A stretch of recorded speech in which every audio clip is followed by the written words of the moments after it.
Middle east बीते कई महीनों से विध्वंसक जंग की आग में धधक रहा है।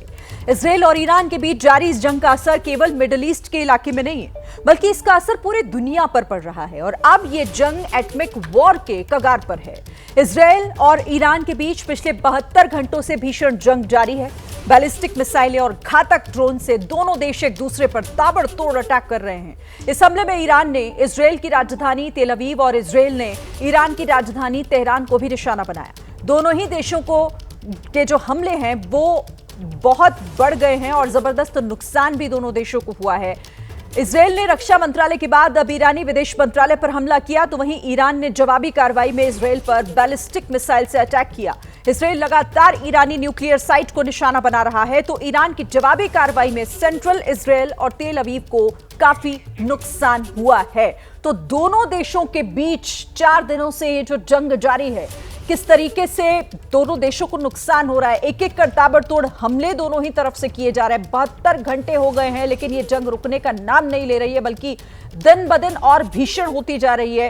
एक दूसरे के महत्वपूर्ण जगहों को, ठिकानों को निशाना बनाया जा रहा है। ईरान विदेश मंत्रालय पर अटैक हुआ, इजरायल पर मिसाइल से अटैक हुआ है, ईरानी न्यूक्लियर साइट पर हमला किया इजरायल ने। तेल अवीव में जबरदस्त नुकसान ईरान के हमलों से हुआ है, बैलिस्टिक मिसाइल से अटैक किया गया है। तो जंग की ये 6 अलग अलग तस्वीरें इस वक्त आपके सामने। इजरायल और ईरान के बीच जंग जारी है। मिसाइल और ड्रोन के हमले से दोनों देशों को काफी नुकसान हो रहा है। सबसे पहले आपको इजरायल ईरान वॉर जोन से जुड़ी हुई इस वक्त की 10 बड़े अपडेट जल्दी से दे देते हैं। देखिए, 72 घंटों से इजरायल ईरान में यह भीषण जंग, जो रुकने का नाम नहीं ले रही, जारी है। इजरायल ने ईरानी विदेश मंत्रालय पर अटैक कर दिया है। ईरान का बयान सामने आया कि पाकिस्तान ने एटमी हमले में साथ देने का भरोसा दिया है। ईरान ने लगातार तीसरी रात इजरायल पर फिर से सैकड़ों मिसाइल अटैक किए हैं। ईरान ने सेंट्रल इजरायल में बैलिस्टिक मिसाइल से अटैक किया है और इसके साथ ही इजरायल ने ईरान के फोर्डो न्यूक्लियर साइट पर भी हवाई हमला बोला है। वहीं ईरान में इजरायल की ड्रोन फैक्ट्री का खुलासा हुआ, जिसे लेकर दावा है कि इसे कई सालों से तैयार किया जा रहा था। ईरान ने दावा किया है कि उसने इजरायल के 44 ड्रोन क्वाडकॉप्टर मार गिराए हैं हमले में। वहीं इजरायल का दावा है कि इजरायल के हमले में ईरान के 100 ड्रोन मार गिराए गए। ईरान ने बीती रात इजरायल में राफेल डिफेंस सिस्टम कंपनी पर भी जोरदार अटैक किया है और ये फिलहाल अपडेट दोनों देशों में छिड़ी हुई इस भीषण जंग को लेकर कि किसे कितना नुकसान हुआ है।